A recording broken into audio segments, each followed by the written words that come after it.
شروع کرتا ہوں اللہ کے نام سے جو بڑا مہربان نہایت رحم والا ہے۔ انہوں نے کہا اے موسیٰ دعا کیجئے کہ اللہ تعالی ہمارے لیے اس کی ماہیت بیان کر دے۔ آپ نے فرمایا سنو، وہ گائے نہ تو بالکل بڑھیا ہو نہ بچہ بلکہ درمیانی عمر کی نوجوان ہو، اب جو تمہیں حکم دیا گیا ہے بجا لاؤ۔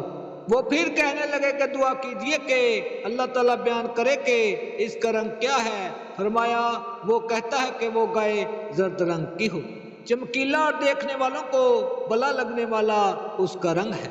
وہ کہنے لگے کہ اپنے رب سے اور دعا کیجئے کہ ہمیں اس کی مزید ماہیت بتلائے، اس قسم کی گائے تو بہت ہیں، پتہ نہیں چلتا، اگر اللہ نے چاہا تو ہم ہدایت والے ہو جائیں گے۔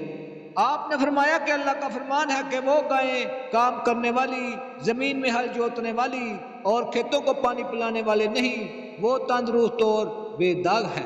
انہوں نے کہا اب آپ نے حق واضح کر دیا، وہ حکم برداری کے قریب نہ تھے لیکن اسے مانا اور گائے ذبح کر دی۔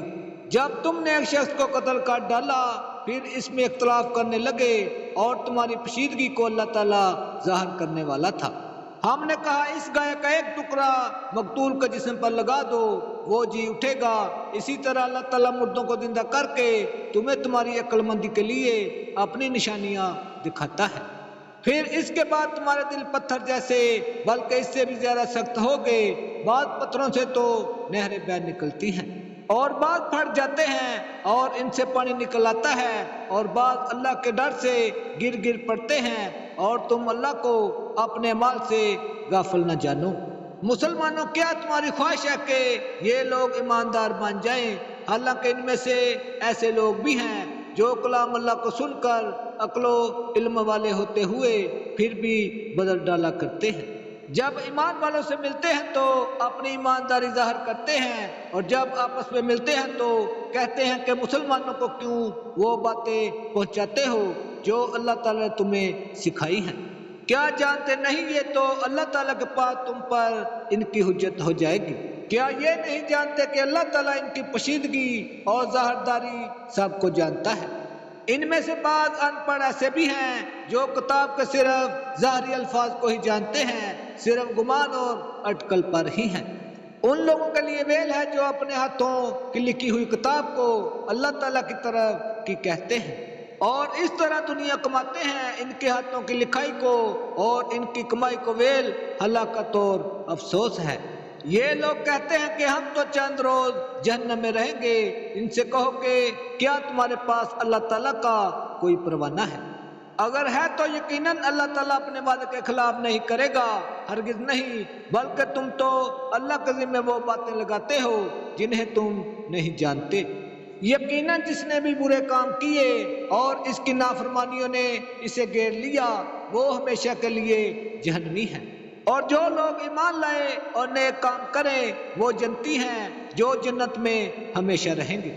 اور جب ہم نے بنی اسرائیل سے وعدہ لیا کہ تم اللہ کے سوا دوسروں کی عبادت نہ کرنا اور ماں باپ کے ساتھ اچھا سلوک کرنا، اسی طرح قرابت داروں، یتیموں اور مسکینوں کے ساتھ اور لوگوں کو اچھی باتیں کہنا، نماز قائم رکھنا اور زکوٰۃ دیتے رہا کرنا، لیکن تھوڑے سے لوگوں کے علاوہ تم سب پھر گئے اور منہ موڑ لیا۔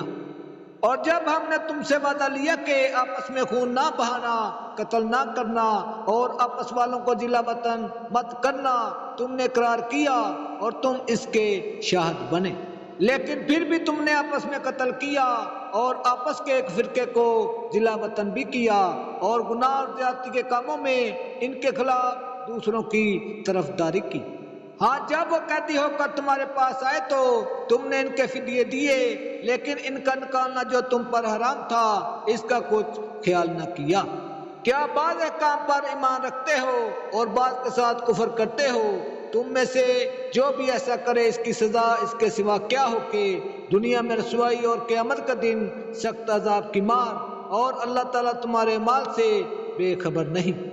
یہ وہ لوگ ہیں جنہوں نے دنیا کی زندگی کو آخرت کے بدلے خرید لیا ہے، ان کے نہ تو عذاب ہلکے ہوں گے اور نہ ان کی مدد کی جائے گی۔ ہم نے حضرت موسیٰ کو کتاب دی اور ان کے پیچھے اور رسول بھیجے، اور ہم نے حضرت عیسیٰ بن مریم کو روشن دلیلیں دی۔ اور روح القدس سے ان کی تائید کروائی، لیکن جب کبھی تمہارے پاس رسول وہ چیزیں لائے جو تمہاری طبیعتوں کے خلاف تھی، تم نے جڑ سے تکبر کیا، بس بعض کو تو جٹلا دیا اور بعض کو قتل بھی کر ڈالا۔ وہ کہتے ہیں کہ ہمارے دل گلاب والے ہیں، نہیں نہیں، بلکہ ان کے کفر کی وجہ سے انہیں اللہ تعالیٰ نے ملعون کر دیا ہے، ان کا ایمان بہت ہی تھوڑا ہے۔ اور ان کے پاس جب اللہ تعالیٰ کی کتاب، ان کی کتاب کو سچا کرنے والی آئی، حالانکہ پہلے یہ خود اس کتاب کے ذریعے کافروں پر فتح چاہتے تھے، تو باوجود آ جانے اور باوجود پہچان لینے کے پھر کفر کرنے لگے۔ اللہ تعالیٰ کی لعنت ہو کافروں پر۔ بہت بری ہے وہ چیز جس کے بدلے انہوں نے اپنے آپ کو بیچ ڈالا، وہ ان کا کفر کرنا ہے۔ اللہ تعالیٰ کی طرف سے نازل شدہ چیز کے ساتھ محض اس بات سے جل کر کے اللہ تعالیٰ نے اپنا فضل اپنے جس بندے پر چاہا نازل فرمایا۔ اس کے بعد یہ لوگ غضب پر غضب کے مستحق ہو گئے اور ان کافروں کے لیے رسوا کرنے والا عذاب ہے۔ اور جب ان سے کہا جاتا ہے کہ اللہ تعالیٰ کی اتاری ہوئی کتاب پر ایمان لاؤ، تو کہہ دیتے ہیں کہ جو ہم پر اتاری گئی ہے اس پر ہمارا ایمان ہے، حالانکہ اس کے بعد والی کے ساتھ جو ان کی کتاب کی تصدیق کرنے والی ہے کفر کرتے ہیں۔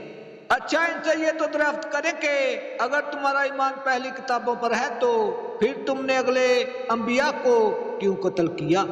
تمہارے پاس تو موسیٰ یہی دلیلیں لے کر آئے، لیکن تم نے پھر بھی بچڑا پوجا، تم ہو ہی ظالم۔